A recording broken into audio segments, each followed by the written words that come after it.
All right, you guys, I cannot believe that I am recording this episode, but I have officially had my first seven-figure year. Yes, you heard me right. 2024 was a seven-figure year for me in terms of revenue, which is so wild. Never would I ever thought that that was possible 4 years ago when I was starting my Instagram page and starting my own private practice. That is literally an insane amount of money to earn in 1 year. And I am so freaking proud.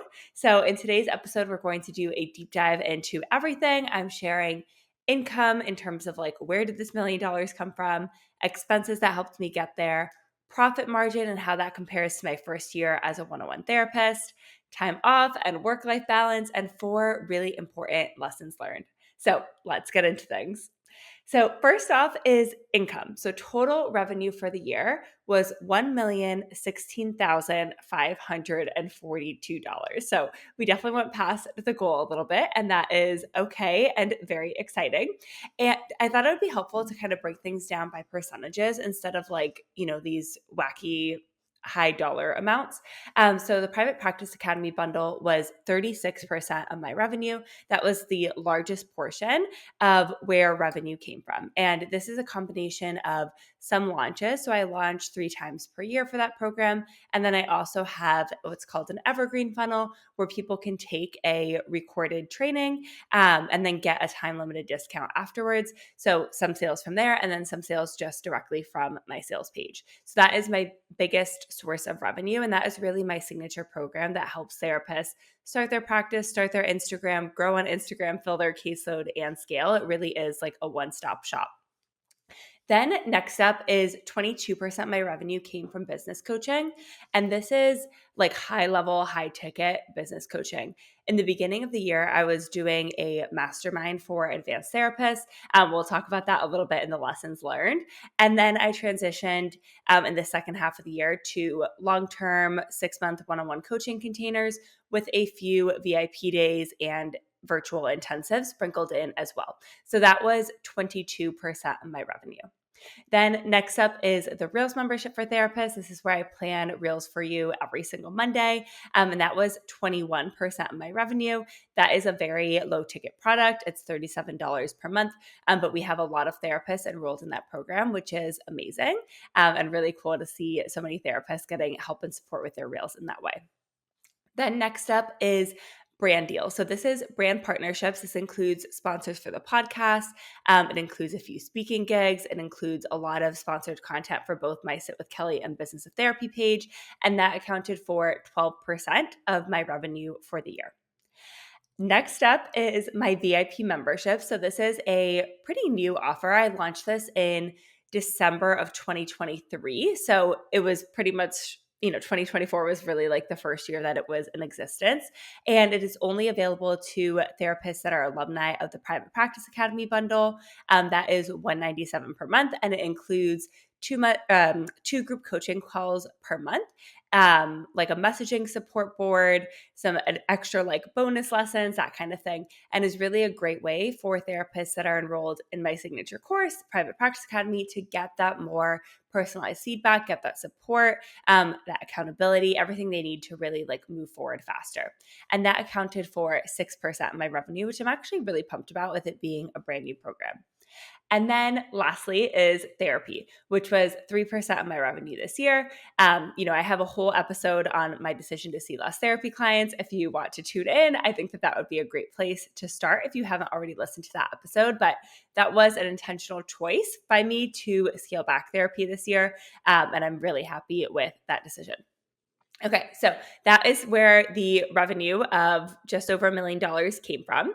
Now let's talk about expenses. So my expenses for 2024 totaled $317,819, which is actually kind of wild for me to do that math, type it up, say it out loud.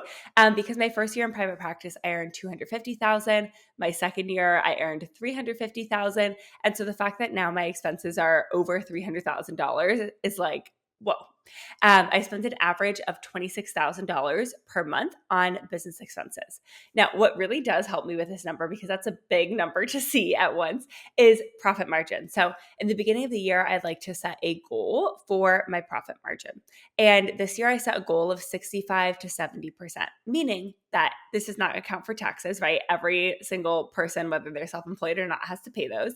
But in terms of the business, right? If there's revenue that comes in, I would like for every $100 that comes in, for 65 to 70 of it to be profit, right? Meaning that, it's not expenses. It's not going to team. It's not going to software. It's not going to supplies. But really, that is available to me. It's available to grow the business, that kind of thing.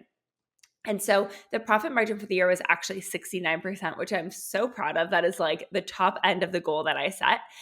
So the total profit for the year, meaning revenue minus expenses, was $689,723. So really, really cool to have just under $700K in actual profit for the business, right? Now I want to talk about some standout expenses and where sort of like the bulk of this came from. So the highest expense that I have is team, right? So I have changed my team a few different times throughout the year. I've definitely grown and adapted my team many times over the past 4 years. But overall, the team cost for 2024 was $155,000. And this has included, a variety of contractors, copywriters, admin support, what else? Like operations support. I had a full-time executive personal assistant at one point in time, but this is really like a combination of all the different people who support me, support the business. If you contact our support inbox, you definitely hear from some of those folks. And that team was the biggest expense. We're going to talk about team as a lesson learned, so I'll just leave that there for now. Next up is my business coach. I work with a business coach, Lacey Seitz, and she's amazing. I've worked with her for the past 2 years, and she actually charges a very interesting way. So she charges a flat rate of, I believe, $1,250 per month. And then she also charges 10% of new revenue on top of that. And so, I do most of my work through her. So most of, the revenue that comes into the business, she does get 10% of, with the exception of my therapy clients and my brand partnerships, because I do that separately from her. So I spent $99,000 on my business coach this year, which again, I'm very, very happy with that investment. She has supported me amazingly throughout the past 2 years. And I'm really grateful for her support in this time. So close to 6 figures, very close to 6 figures, $99,000 on business coaching support. And then we have a very big drop off from the next highest expense. So next up is softwares. That is $17,000. That's for things like my email list provider, my course hosting platform. I use a program called Deadline Funnel, all the different things that, payment processors, like all of that. So that comes out to $17,000 for all of 2024. And then a big one that I did at the end of the year was I decided that moving forward, I want to donate 1% of revenue minimum to charity from the business. So at the end of the year, I did a big lump sum donation of $10,000 in charitable contributions, and that felt super good. I haven't decided what my plan is for that with 2025 yet. If you have any ideas or suggestions, please let me know. But for now, I just kind of split it up amongst different charities and causes that I'm grateful for, that I want to be connected to. And that felt really, really good. So those are sort of like the biggest expenses that have been in the business, totaling, that 317,000 mark. Now, I know that that is a very big number, and I do not want you to be scared, because that is very, very, very different between what my expenses looked like my first year in private practice. So my first year in private practice, I earned $250,000.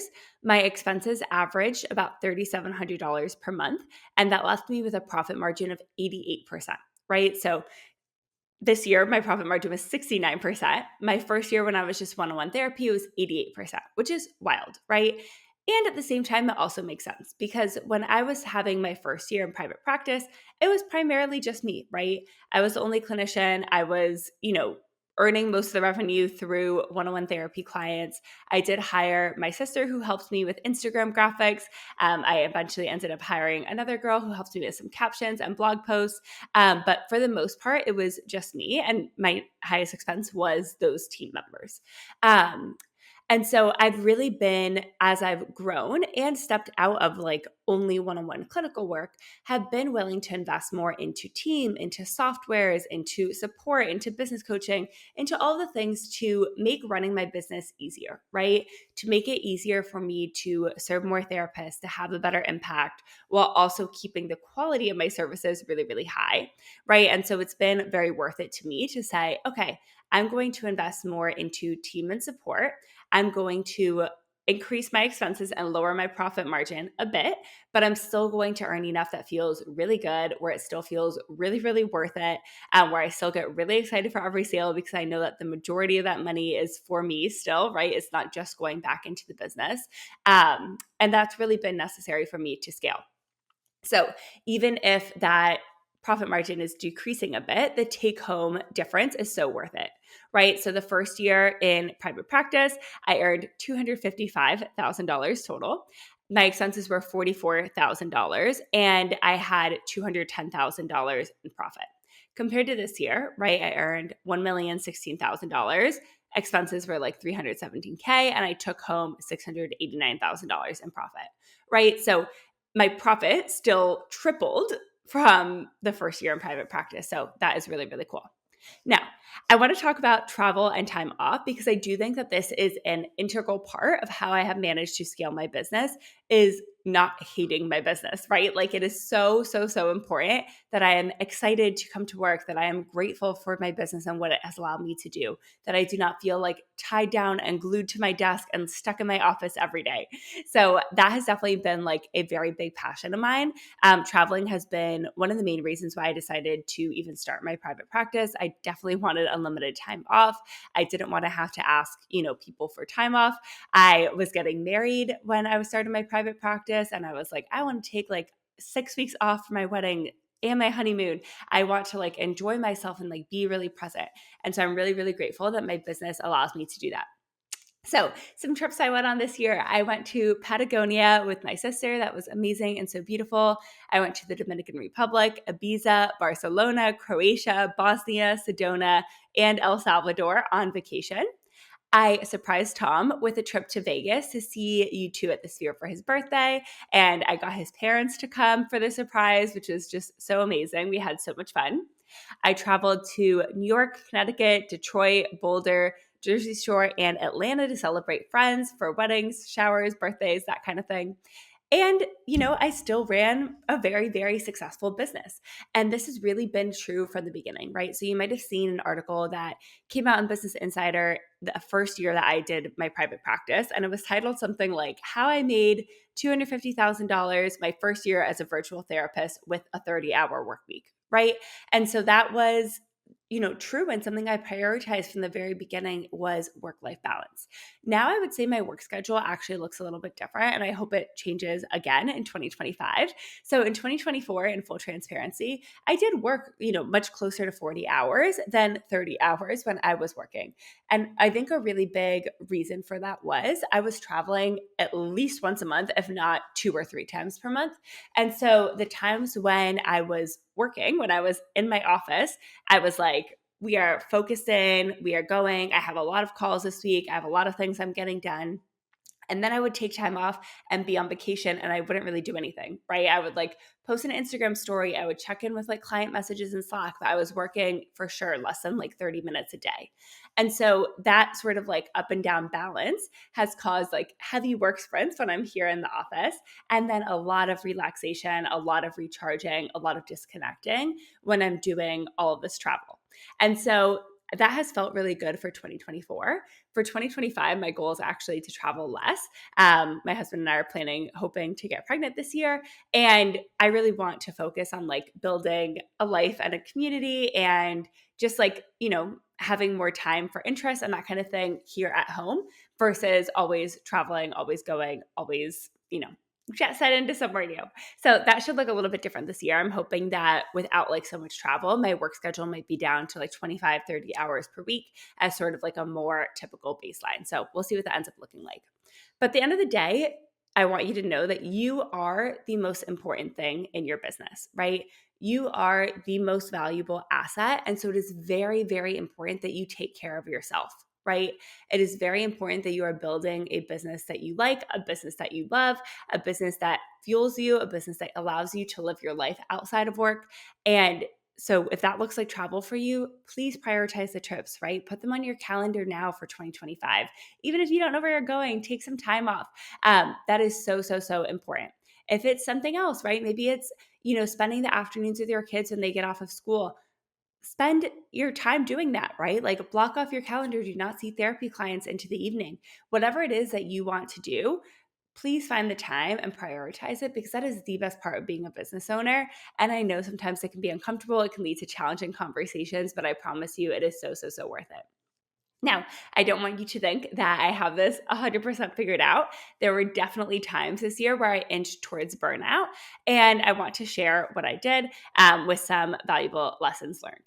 So, there have been multiple periods throughout 2024 where I was like, wow, I'm working too hard. I don't think that this is sustainable for me. And I had to make some tough decisions each and every time that happened, because I know that that is like a big red flag. It's a big fire alarm going off.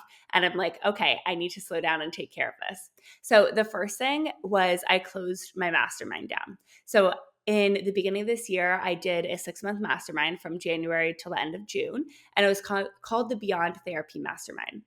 And I loved every single client that I got to support through this mastermind. It felt really purposeful. It felt really impactful for them, right? They had really successful launches. They were really able to scale beyond one-on-one therapy.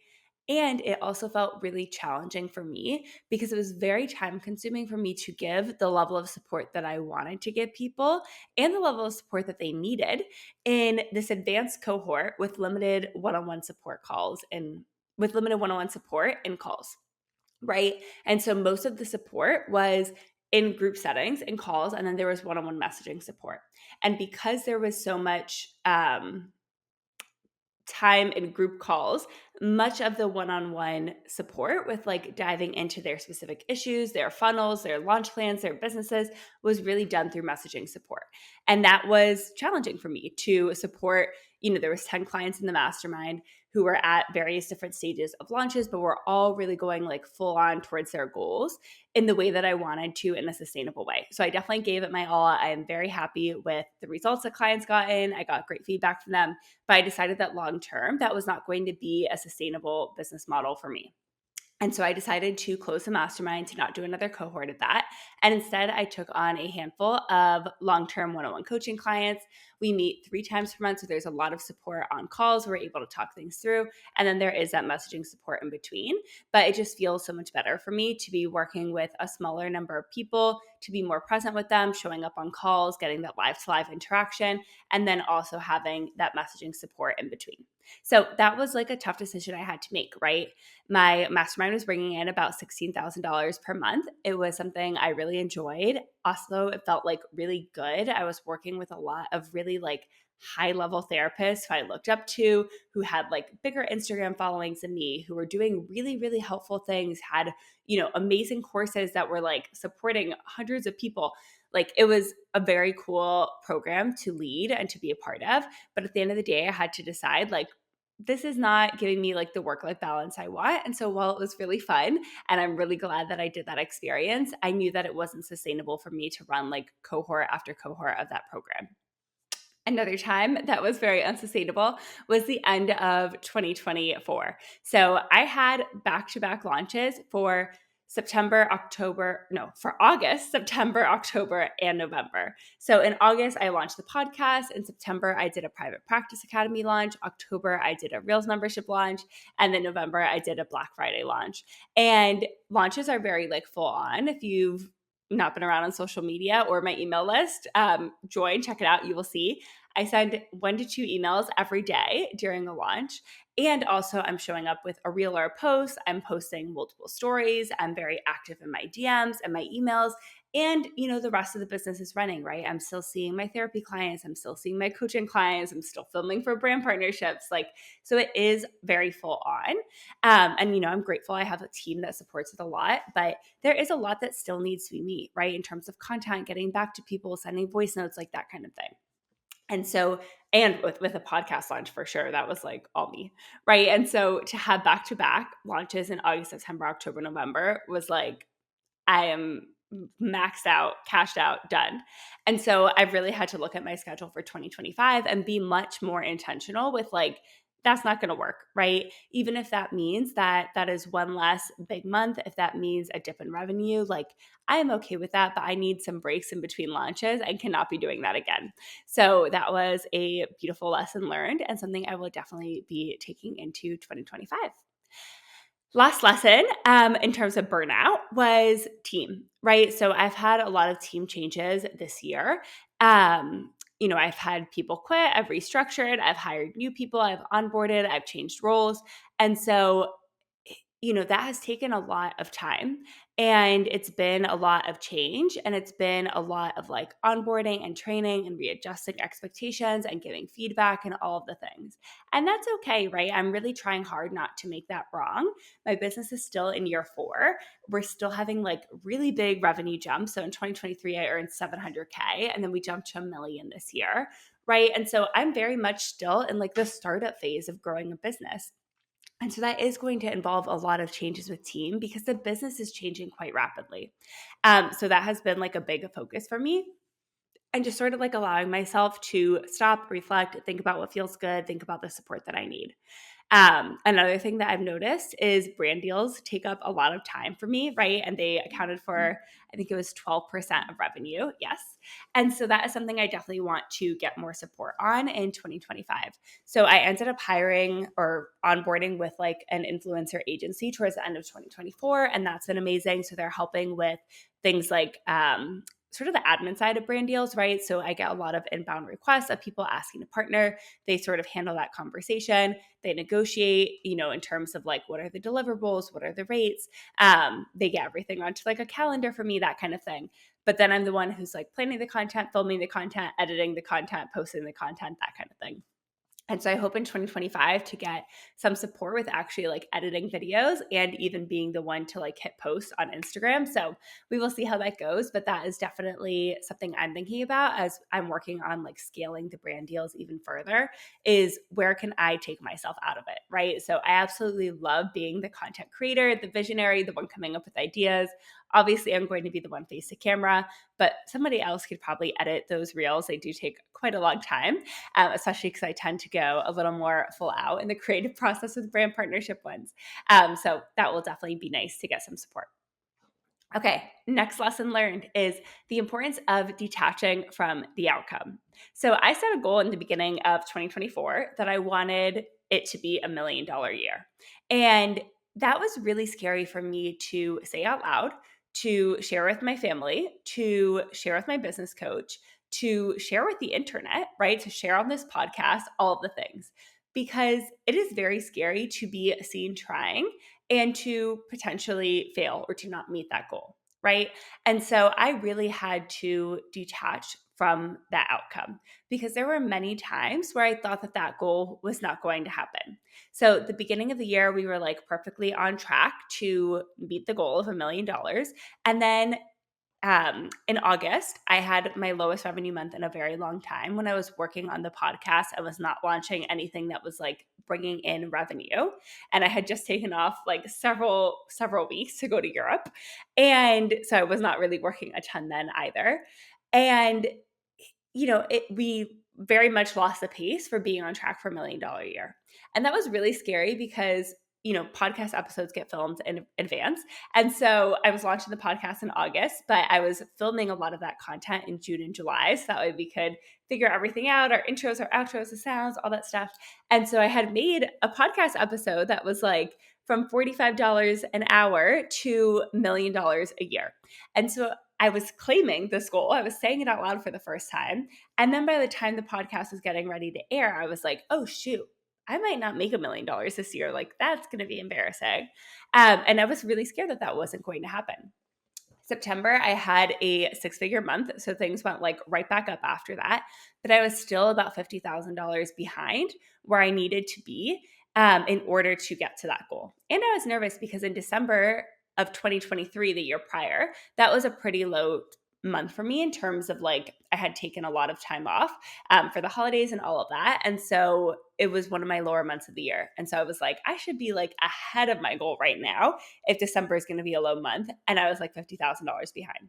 So I was pretty unconfident that we were actually going to meet the goal.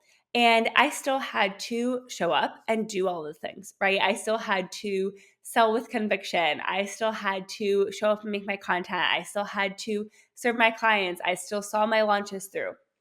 And it ended up working out, right? So in December, I thought for sure, like, this is not happening. But I was like, okay, it's like December 2nd or 3rd, I think it was. And I was like, let me go through my books from November. Let me just see where we're at. Let me assess.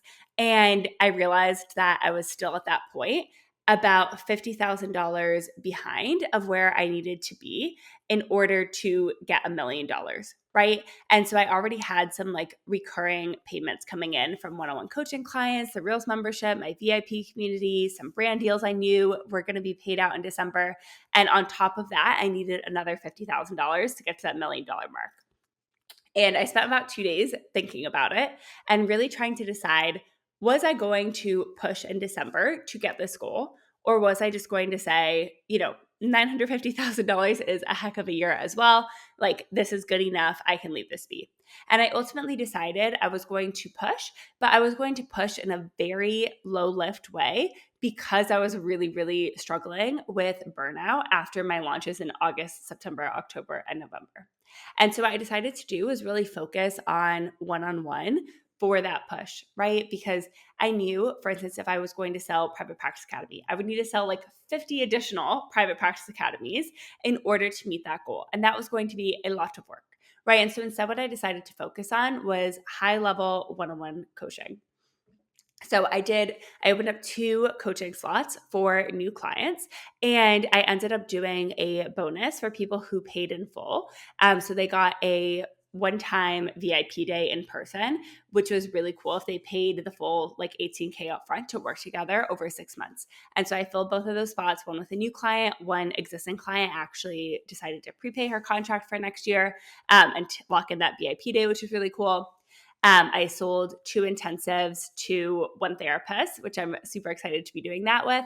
And then I had some new therapists join Private Practice Academy, and that was it, right? I was able to meet the goal, and wild. So happy that I decided to push and to do that like little bit of extra effort there. Now, I also traveled a ton in December. So let me pull up my calendar here for a sec. Okay, so in December, I worked 11 workdays total, which is really wild because I earned $122,000 in December. So I traveled to the Dominican Republic for my sister's birthday, took a long weekend there. I traveled to Atlanta for one of my best friend's baby showers, took a long weekend there. And then on the 20th, I flew up to New York. I went to a wedding in the Jersey Shore, spent some time with my in-laws for Christmas, got to hang out with my lovely little niece. She's so cute. And then went to her baptism as well before flying back home to Miami, where I had a few friends come and visit and stay with us for the New Year's. And so it was really, really cool to see that I was able to like really maintain this work-life balance, maintain, all these fun things with friends and with family, and also kind of do this little push, do this extra effort, and really like meet this goal, right? I did the $1 million year and I had a great December. It was actually my biggest month of the year while working 11 days, right? And this is true time off with family, like no laptop, right? Like just a little bit of Instagram from my phone, which always, I love Instagram. Honestly, it feels like a hobby. It's my favorite part of my job. But it was amazing to like take all this time off, and I was fully off from December 20th through January 6th. And it was just amazing. I'm so, so proud. Now, another lesson that I want to share is the importance of getting support, right? You can go far on your own, and I have, right? So I did not have a business coach my first 2 years in private practice. And in 2021, I earned $250,000. In 2022, I earned $350,000. And then I started working with my business coach, Lacey, in February of 2023. And in that year, I earned $700,000. And then in 2024, earned $1 million.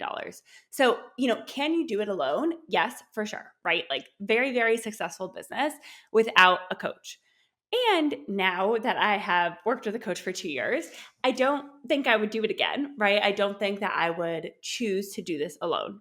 And the reason why is because one, you're going to go faster when you have support, right? It is definitely possible to figure it out on your own, to study, to, take courses, to do YouTube, to, chat with people and network, ask their questions, like pick their brain. But you will go much faster when you work with somebody who has done it themselves, who's been inside of the business of, tons and tons of people and can give you personalized guidance, feedback, support, and advice for how to make it happen, right? Also, it feels better, right? Like it is stressful running a business, and it is really nice to have somebody that I know I can lean on, that I know gets this stuff, that can give me good advice, that is not maybe like in the depths of the emotions in it with me, and can be like a neutral perspective.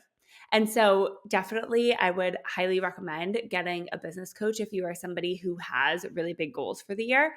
If you want a business coach who specializes in helping therapists grow their business, I am your girl. We can work together in the VIP community for Private Practice Academy alumni. Or if you are like advanced, you're already earning multi six figures per year and are wanting to scale. Feel free to send me a DM and we can chat about like a VIP day or an intensive, or when the next time I have one-on-one coaching slots available opening up is. The other way that I really get support in my business is by investing in team, right? So I know we talked about this a little bit earlier in the episode, but this has been huge because there's only so many hours in the day that I want to work or I'm able to work. And definitely, for sure, there are way more hours that need to get done for the business to run. So when I first started in my private practice, I started with my sister and then I hired another girl too, for basic things, right? And I paid $20 an hour. I was just getting started. And this is things like making Instagram graphics. So I would actually write the graphic and then she would go ahead and make it in Canva. Writing captions, writing blog posts, actually like uploading the post, copying and pasting the caption, hitting posts on Instagram, right? And so that was very low cost for me. I was able to do that from the very beginning. Now I outsource a ton of stuff, right? I outsource the editing of this podcast. I outsource web design. I outsource all the back end stuff to keep the business running and support literally thousands of therapists every month. And so that's super important for me, right? There's about 80 hours of work being done per week in my business by people other than me. And that is how things are able to run. That is how things are able to be sustainable. That is how things are able to grow, without me like burning out and drowning in the process. And that number has definitely increased over the course of 2024. Did not start the year that way, but I'm really happy to be ending the year with so much support. And in terms of where you're at, I really want you to think about this because let's say that you get paid $200 an hour, right? Which I think you definitely should be. If you are a therapist, private pay, and private practice, I would definitely recommend raising your rate if you're not already at the 200 mark. But you could outsource 10 hours of work per week for $200, right? That trade-off is so worth it. An extra session per week, and you get 10 hours of your week back with things like editing reels, editing your Canva graphics, posting them, writing your caption, maybe, doing some stuff in your electronic health record to schedule and reschedule clients or set up forms or whatever, especially if you're working on scaling, right? Like you can outline all your slides. Can somebody put the slides together in Canva for you? Can they take the video you record, download it, edit it, upload it to the course platform? Like there's so much stuff that needs to happen in order for you to run a business, but it is just keeping you busy and it's not really moving things forward. It's actually slowing you down quite a bit by not outsourcing, by not asking for help, by not getting support. And so I definitely want you to think about that. If one of the things that is holding you back from growing is time, I really want you to be honest with yourself about what are the things that only you can do and what are the things that you're just having trouble letting go of that somebody else could really help and support you with. Okay, so to wrap things up, I want to share one fourth final lesson. And before I do that, I just want to say that I am very proud of myself. So I'm going to toot my own horn here for a second. But when I started my very part time practice, I never even thought that it would be possible for me to go full time and to replace my 9 to 5 salary. Like that was not even in my like realm of awareness of a goal to set. And then once I did that, it was never still in my goal to or my awareness to set a goal of earning $1 million in revenue, because I would have thought that that would have been impossible for a therapist. I would have thought that that was like something that was only available to really lucky people, to really amazing like businesswomen, to people who had like an entire empire, I guess. And I hope that this episode shows you that I am not special, right?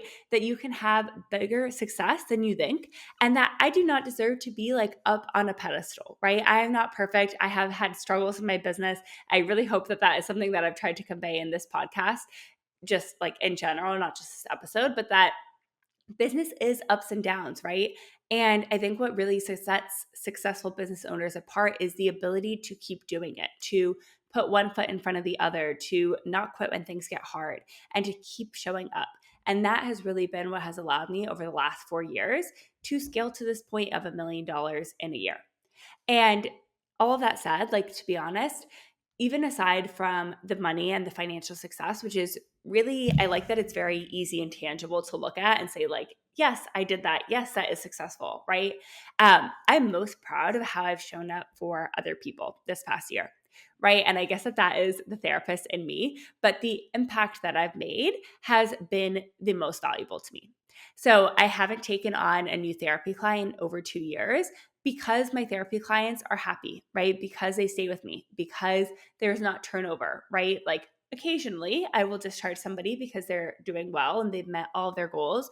But, as therapists, I'm sure that you know this. A lot of the times people come into therapy for something like anxiety in my case, and they stay for many years because there's a lot of other things they want to work on. They want to work on past relationship issues. They want to work on finding a new relationship, on dating, on transitioning to motherhood, on career changes, on, getting to know themselves on a deeper level, like all of those things. And so I'm really honored that I've gotten to support my clients through many different stages of their life and that they've decided to stick with me. I think that that speaks really highly to my clinical skills and the work that we're doing together. Every single one of my one-on-one coaching clients that I'm working with right now has worked with me previously, right? So either they've renewed multiple contracts of working together one-on-one, or they started with a program like my Private Practice Academy bundle, got so much value out of it, and grew to a point where it made sense to invest like $18,000 to work together one-on-one, and chose to do that. Right. And so I think, again, that speaks really highly to the work that I'm doing as a business coach, the work I'm doing in my programs, that people are deciding to come back, that they're deciding to invest more to get even higher levels of support because they're seeing the value because of how I'm showing up for my clients. I've had multiple brand partnerships that have been ongoing for several years at this point.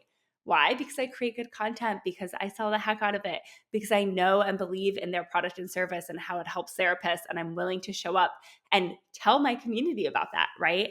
I think that is huge. The Reels membership, I have had members that have been in there since day one, who have been in there for like 3 years at this point. Amazing, right? Like that is because I show up and I give my all to planning those prompts every single week. I send them out on time every week, right? Like that showing up is so, so, so important. Word of mouth referrals, right? I get a ton of word of mouth referrals into my coaching business, whether that is from the Reels membership, my courses, my one-on-one coaching, all the things. And again, that's because I'm really showing up for the people who are already in my world, who've already chosen to invest in me.